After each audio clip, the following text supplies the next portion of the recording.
कभी कभी हकीकत ऐसी होती है जिसे सुनकर यकीन करना मुश्किल हो जाता है। आज मैं आपको एक ऐसी कहानी सुनाने जा रहा हूं जो आपके होश उड़ा देगी। पाकिस्तान का सबसे बड़ा सीरियल किलर, जिसने अपनी दरिंदगी से 100 मासूमों की जान ली, एक रात एक अजनबी शख्स अचानक पुलिस स्टेशन में दाखिल होता है। वो सीधा कहता है, मुझे गिरफ्तार करो। पुलिस वाला हंसते हुए पूछता है, क्यों? और उस शख्स के जवाब ने पुलिस वाले के चेहरे से हंसी छीन ली। उसने कहा, मैंने 100 बच्चों का कत्ल किया है और अगर मैं चाहता तो 500 को भी मार सकता था। पुलिस वाले ने उसकी बात को मजाक समझा, लेकिन उस शख्स की आंखों में एक अजीब सी सच्चाई थी। उसने कहा, मेरे पास सबूत हैं, चलिए मैं आपको दिखाता हूं। लेकिन पुलिस ने उसे हल्के में लिया और फिर उससे कहा, लॉकअप में बंद कर दूंगा तो वह कहता है मैं उसी के लिए आया हूं। लेकिन फिर भी पुलिस वाला मानता नहीं है और आखिर में उसको भगा देता है। वो चला जाता है वहां से। इस घटना के एक हफ्ते बाद लाहौर पुलिस और पाकिस्तान के मशहूर उर्दू डेली न्यूज़पेपर जंग के एडिटर को एक बेहद चिंताजनक पत्र प्राप्त हुआ। पत्र लिखने वाले ने दावा किया कि उसने लाहौर में 100 बच्चों का कत्ल किया है और जब वह पुलिस के पास आत्मसमर्पण करने गया तो पुलिस वालों ने उसे भगा दिया। उसने इस पत्र में यह भी लिखा कि उसके पास अपने दावों को साबित करने के लिए सबूत हैं। उसने कुछ बच्चों की लाशों के हिस्सों को एक विशेष स्थान पर छिपा कर रखा है, जहां उनके कपड़े, जूते और फोटोग्राफ्स भी मौजूद हैं। पत्र में यह भी लिखा था कि अगर पुलिस उसे गिरफ्तार नहीं करती है तो वह रावी नदी में कूदकर अपनी जान दे देगा। लाहौर पुलिस के सीनियर अधिकारी इस पत्र को गंभीरता से नहीं लेते। उन्हें यह किसी पागल व्यक्ति का मजाक या अफवाह लगता है, लेकिन जंग के एडिटर इस पत्र को बहुत गंभीरता से लेते हैं। उनका मानना था कि अगर पत्र में दिए गए पते पर कुछ भी ऐसा मिल जाए जो इस व्यक्ति के दावे को सच साबित कर सके तो उसे अनदेखा करना उचित नहीं होगा। इसलिए एडिटर ने अपने एक रिपोर्टर को उस स्थान पर भेजा जिसका जिक्र पत्र में किया गया था। वह स्थान लाहौर में कहीं शांत और सुनसान इलाके में था। जब रिपोर्टर उस पते पर पहुंचा तो उसने देखा कि वह घर बेहद अजीब था, जैसे वहां कोई नहीं रहता था।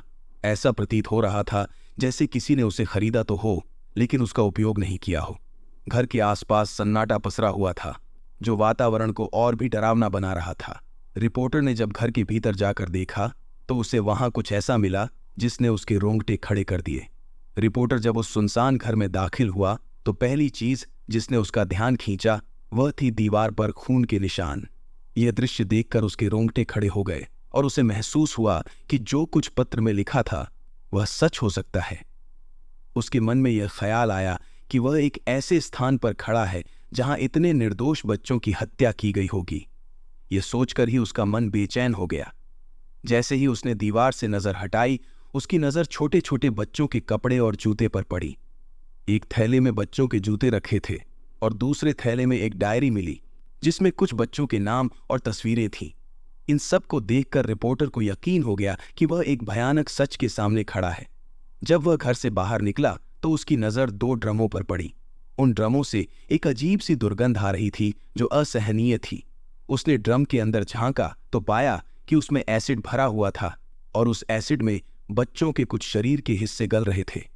यह नजारा इतना भयानक था कि रिपोर्टर के पैरों तले जमीन खिसक गई। वह तुरंत वहां से बाहर निकल आया और दौड़ते हुए अपने एडिटर के पास पहुंचा। एडिटर को उसने सारी बातें बताईं, खून के निशान, बच्चों के कपड़े, तस्वीरें, डायरी और सबसे भयावह, ड्रमों में रखे बच्चों के शरीर के गलते हुए हिस्से। ये सब कुछ उस रिपोर्टर के बयान से साफ हो गया कि पत्र में लिखा हुआ हर शब्द सच था। ये एक दिल दहला देने वाला सच था जो अब लाहौर पुलिस और पूरे समाज के सामने उजागर होने वाला था। जब जंग अखबार ने उस खौफनाक पत्र और रिपोर्टर की गवाही को प्रकाशित किया तो लाहौर में हड़कंप मच गया। इस खबर ने पुलिस के अंदर खलबली पैदा कर दी। उसको अब एहसास हुआ कि उन्होंने कितनी बड़ी गलती की थी। पहली, उन्होंने उस पत्र को नजरअंदाज कर दिया जिसे जंग ने उन्हें भेजा था, और दूसरी, उन्होंने उस आदमी को जिसने खुद पुलिस के पास आकर अपने गुनाहों को कबूल किया था, पागल समझकर भगा दिया था। जैसे ही अखबार में यह खबर छपी, अगले ही दिन लाहौर पुलिस के आला अफसरों की एक आपातकालीन बैठक बुलाई गई। इस मामले की गंभीरता को देखते हुए पुलिस ने तुरंत एक विशेष टीम का गठन किया और इस कातिल को ढूंढने का अभियान शुरू किया। पत्र में लिखी बातों के आधार पर पुलिस ने रावी नदी के आसपास के पूरे क्षेत्र को घेर लिया। क्योंकि कातिल ने पत्र में लिखा था कि वह नदी में कूदकर अपनी जान देने जा रहा है। पुलिस ने वहां के हर कोने की तलाशी ली, लेकिन उन्हें कोई लाश या सुराग नहीं मिला। इससे पुलिस को संदेह होने लगा कि शायद कातिल ने उन्हें गुमराह करने के लिए यह झूठ बोला था।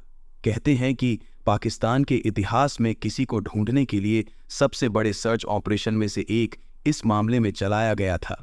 इस ऑपरेशन के तहत हर छोटी से छोटी जानकारी को भी गंभीरता से लिया गया। आखिरकार जब पुलिस ने पत्र के आधार पर उसका नाम पता किया तो वह नाम था जावेद इकबाल। जावेद इकबाल का नाम सुनते ही पुलिस के होश उड़ गए, क्योंकि यह नाम पहले भी कानून की नजरों में आ चुका था। अब पुलिस को इस खौफनाक कातिल की सच्चाई का सामना करना था और उसे जल्द से जल्द पकड़ने के लिए हर संभव कोशिश करनी थी। जावेद इकबाल की खोजबीन में लाहौर पुलिस ने अपनी पूरी ताकत झोंक दी, लेकिन वह लगातार उनके हाथ से फिसलता रहा। जब पुलिस ने उसके ठिकाने का पता लगाया तो उन्हें पता चला कि वह एक सुनसान घर में 4 लड़कों के साथ रह रहा था। इन लड़कों को तुरंत हिरासत में लिया गया और उनसे पूछताछ की गई। पूछताछ में लड़कों ने स्वीकार किया कि जावेद इकबाल ने पत्र में जो लिखा था वह सच था। उसने वास्तव में बच्चों की हत्या की थी और उनकी लाशों को घर में छिपा कर रखा था। जावेद इकबाल की पारिवारिक पृष्ठभूमि भी चौंकाने वाली थी। वह एक बेहद अमीर और प्रतिष्ठित परिवार से ताल्लुक रखता था। उसके पिता एक बड़े व्यापारी थे और जावेद ने खुद भी अपना व्यवसाय चलाया था। लाहौर के पौश इलाके में उसका एक आलीशान विला था, जहां वह पहले रहा करता था, लेकिन उसके परिवार ने उससे पहले ही नाता तोड़ लिया था, शायद उसके अजीब व्यवहार और मानसिक स्थिति के कारण। मीडिया में लगातार जावेद इकबाल की खौफनाक हरकतों की खबरें चल रही थीं। बच्चों की लाशें मिलने का सिलसिला जारी था और यह भी पता चला कि गायब होने वाले ज्यादातर बच्चे गरीब परिवारों से थे। जैसे जैसे जावेद इकबाल की कहानी सामने आती गई, पुलिस पर दबाव बढ़ता गया। उन्हें एहसास हुआ कि उन्होंने कितना बड़ा मौका गंवा दिया था जब जावेद इकबाल खुद पुलिस के पास आकर सरेंडर करना चाहता था, लेकिन उन्हें पागल समझकर भगा दिया गया था। अब पुलिस दिन रात उसे पकड़ने की कोशिश में लगी रही, लेकिन वह उनकी पकड़ में नहीं आ रहा था। इस मामले ने न केवल पुलिस की कार्यशैली पर सवाल उठाए, बल्कि पूरे समाज को भी झकझोर कर रख दिया। जावेद इकबाल की सच्चाई सामने आ रही थी और उसका आतंक पूरी तरह से खुलकर सबके सामने आ रहा था। 30 दिसंबर 1999 की शाम करीब 7 बजे जब लाहौर में स्थित डेली जंग के दफ्तर में एक 38 वर्षीय व्यक्ति दाखिल हुआ तो वह सीधा एडिटर के ऑफिस की ओर बढ़ा। यह वही एडिटर था जिसे कुछ हफ्ते पहले एक खौफनाक लेटर मिला था जिसमें 100 बच्चों की हत्या की बात कही गई थी। उस आदमी ने एडिटर से हाथ मिलाया और अपना परिचय देते हुए कहा, मेरा नाम जावेद इकबाल है। करीब 25 दिन पहले जो लेटर भेजा था वो मैंने आपको भेजा था। जावेद इकबाल का नाम सुनते ही एडिटर के होश उड़ गए होंगे। पिछले कई दिनों से अखबार में जावेद इकबाल की खौफनाक हरकतों की कहानियां छप रही थीं। ये वही आदमी था जिसने बच्चों की निर्मम हत्या की बात स्वीकार की थी और खुद को पुलिस के सामने पेश करना चाहा था। जावेद इकबाल ने एडिटर से कहा कि वह चाहता है कि उसकी पूरी कहानी सुनी जाए और उसे प्रकाशित किया जाए। उसने एडिटर से किसी रिपोर्टर को बुलाने के लिए कहा ताकि वह अपनी कहानी का इंटरव्यू दे सके। यह एक चौंकाने वाला पल था, क्योंकि एक सीरियल किलर खुद सामने आकर अपनी कहानी बताने की इच्छा जता रहा था। इस घटनाक्रम ने जावेद इकबाल की गिरफ्तारी का मार्ग प्रशस्त किया और उसकी खौफनाक कहानी को दुनिया के सामने लाने का माध्यम बना। यह पल उस समय के पत्रकारिता और अपराध की दुनिया के इतिहास में एक महत्वपूर्ण मोड़ था, जहां एक कातिल ने अपनी कहानी को खुद ही बयान करने का फैसला किया।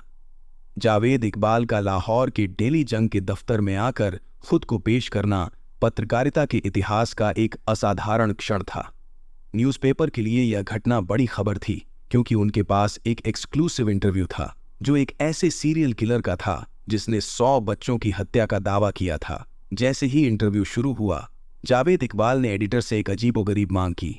उसने कहा कि जब उसका इंटरव्यू खत्म हो जाए तो तुरंत आर्मी को बुलाया जाए और उसे गिरफ्तार करवाया जाए।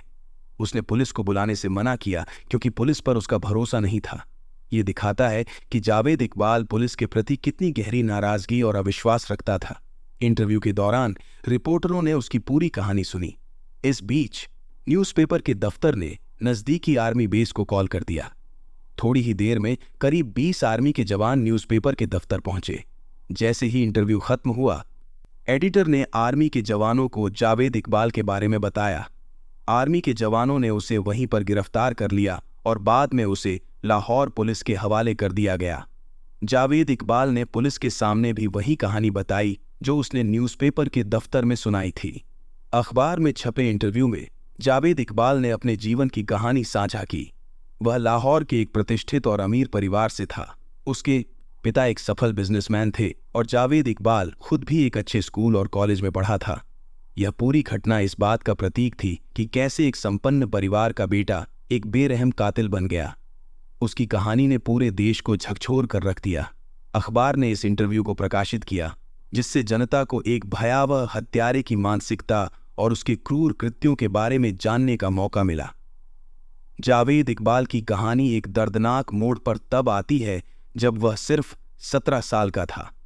उसके पड़ोसी ने उस पर एक बच्चे के साथ अनुचित हरकत करने का आरोप लगाया। जावेद का दावा था कि वह इस अपराध में शामिल नहीं था और उसे झूठा फंसाया गया था, लेकिन पुलिस ने उसकी एक नहीं सुनी और उसे हिरासत में ले लिया।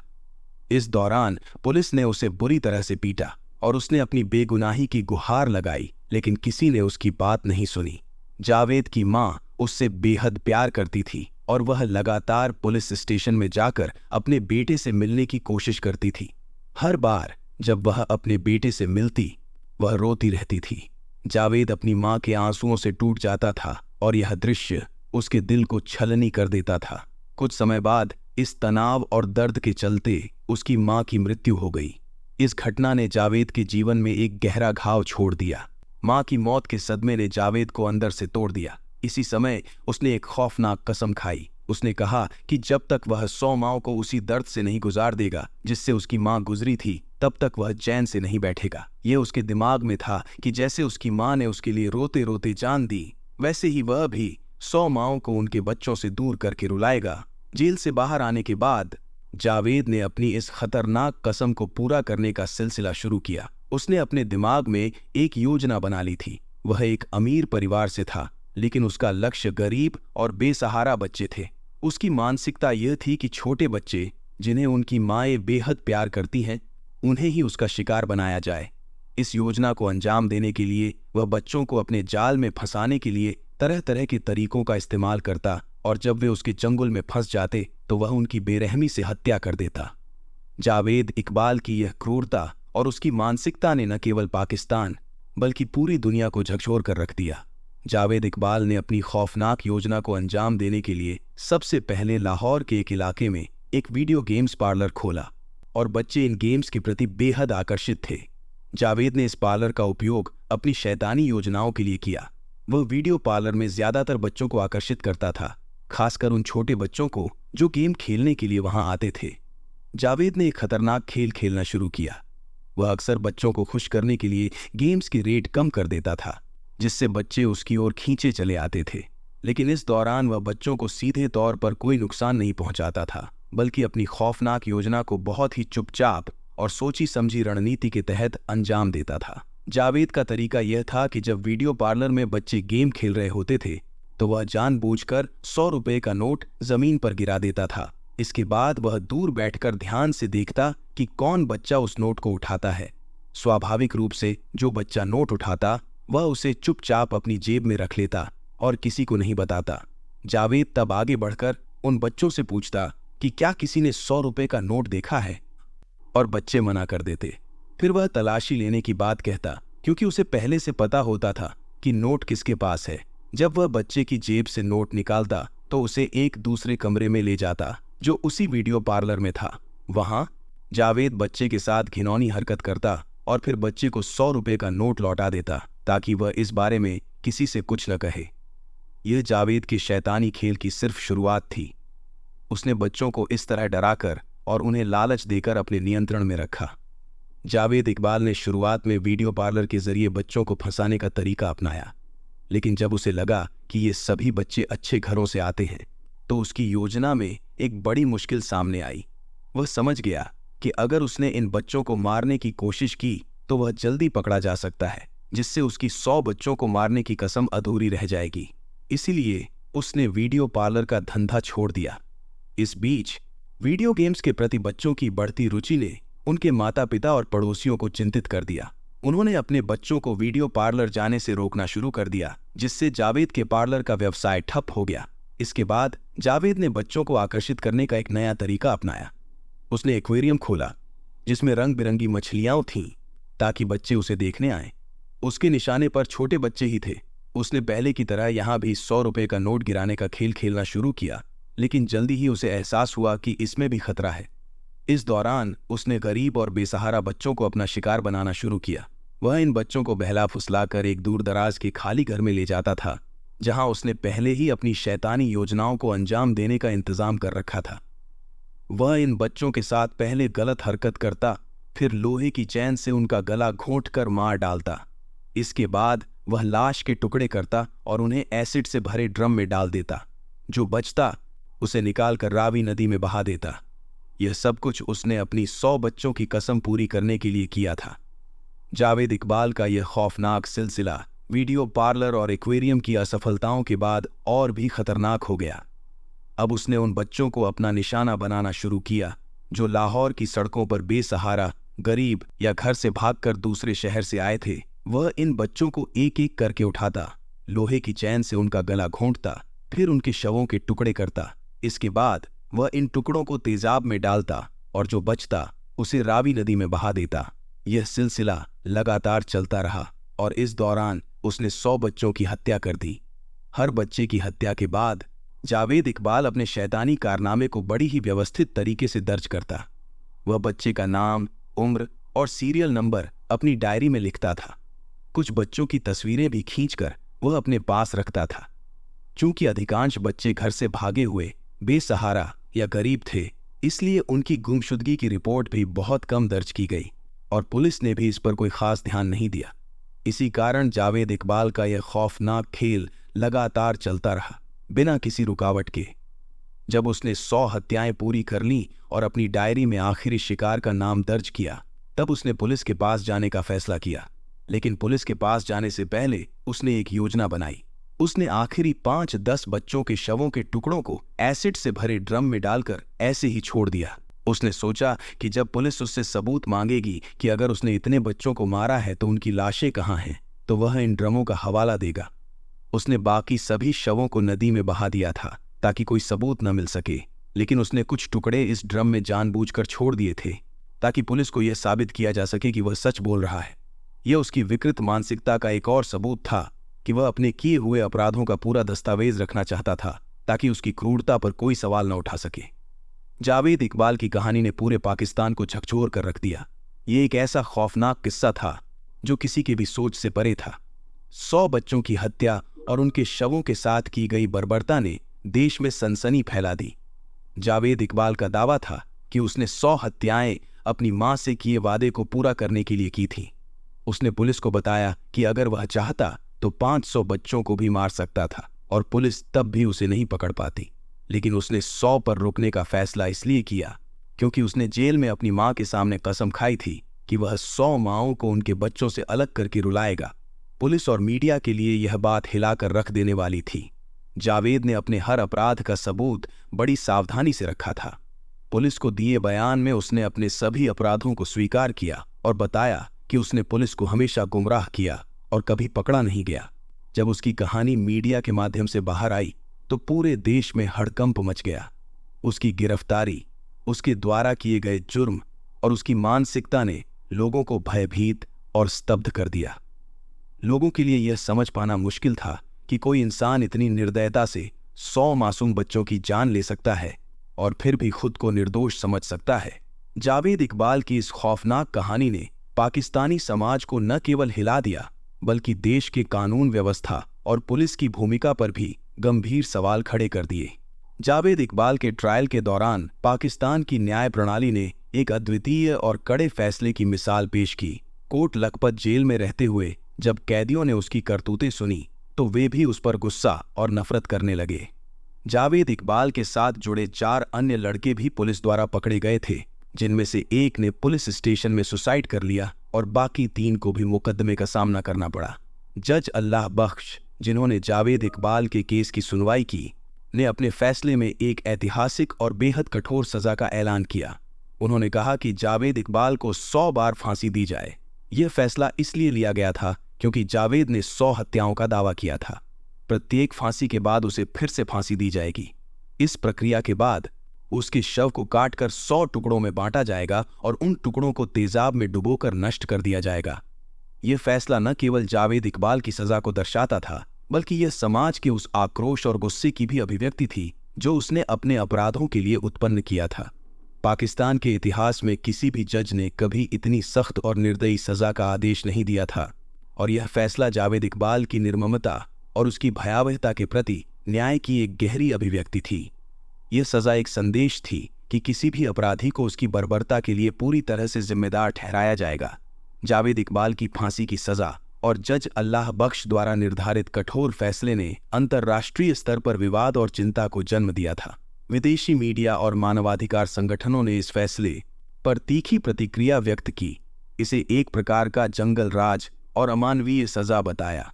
पाकिस्तानी सरकार ने इस विवाद को देखते हुए एक बयान जारी किया जिसमें कहा गया कि जज के भावनात्मक फैसले को लागू नहीं किया जाएगा और जावेद इकबाल को सामान्य तरीके से फांसी दी जाएगी। इससे स्पष्ट था कि सरकार ने जज के फैसले को अमल में लाने से मना कर दिया था। फांसी की सजा को लेकर इस बेतरतीब स्थिति में 8 अक्टूबर 2001 को कोट लखपत जेल में जावेद इकबाल और साजिद अहमद की लाशें मिलीं। दोनों की मौत के कारण पर विवाद उठ गया। कहा गया कि दोनों ने आत्महत्या की हो सकती है। गले में फंदा था और उनके शरीर पर नीला पड़ चुका था, जो जहर देने का संकेत हो सकता है। जावेद इकबाल की मौत ने एक बार फिर पाकिस्तान की जेल व्यवस्था और न्याय प्रणाली पर सवाल उठाए। जावेद इकबाल का मामला पाकिस्तान के इतिहास में एक कुख्यात और विवादास्पद घटना के रूप में दर्ज है। उसने 100 बच्चों की हत्या की और इस अपराध के बाद उसकी सजा और उसकी मौत ने पाकिस्तान में बड़े पैमाने पर बहस को जन्म दिया। जावेद इकबाल ने खुद को एक ऐसे व्यक्ति के रूप में प्रस्तुत किया जिसने अपनी मां की मौत और पुलिस की नाइंसाफी का बदला लेने के लिए 100 बच्चों की हत्या की। उसका कहना था कि उसने अपनी मां की याद में कसम खाई थी कि 100 माओं की गोद उजाड़ेगा। उसकी दलील यह थी कि उसने जो कुछ भी किया वह अपने साथ किए गए अन्याय का बदला था। जब जावेद इकबाल को पकड़ा गया तो उसकी गिरफ्तारी और परीक्षण ने न्याय प्रणाली पर गंभीर प्रश्न उठाए। जज ने उसे 100 बार फांसी की सजा देने का आदेश दिया, लेकिन इस निर्णय को लेकर सार्वजनिक और अंतर्राष्ट्रीय स्तर पर विवाद हुआ। कई मानवाधिकार संगठनों ने इस सजा को अस्वीकार कर दिया, यह दावा करते हुए कि यह एक सभ्य समाज में अस्वीकार्य है। पाकिस्तान सरकार ने अंततः इस आदेश को पलट दिया और उसे सामान्य फांसी की सजा देने का निर्णय लिया। अक्टूबर 2001 में जावेद इकबाल और उसके साथी साजिद अहमद की जेल में संदिग्ध परिस्थितियों में मौत हो गई। आधिकारिक रूप से इसे आत्महत्या बताया गया, लेकिन मीडिया और स्थानीय चश्मदीदों का कहना था कि जेल स्टाफ की मिलीभगत से उनकी हत्या की गई। जावेद इकबाल के केस ने पाकिस्तान की जेल व्यवस्था, पुलिस के व्यवहार और न्याय प्रणाली की गंभीर खामियों को उजागर किया। उसने अपने अपराधों के लिए समाज और पुलिस को जिम्मेदार ठहराया, और यह मामला यह सवाल उठाता है कि क्या किसी के व्यक्तिगत त्रासदी के आधार पर उसके अपराधों को सही ठहराया जा सकता है। तो ये थी आज की कहानी। दोस्तों, अगर आपको ये क्राइम स्टोरी पसंद आई तो जरूर लाइक करें, अपने दोस्तों के साथ शेयर करें और हमारे चैनल को सब्सक्राइब करना ना भूलें। ऐसे ही और भी इंटरेस्टिंग क्राइम स्टोरीज के लिए बेल आइकन दबाएं ताकि आपको सबसे पहले अपडेट मिल सके। धन्यवाद।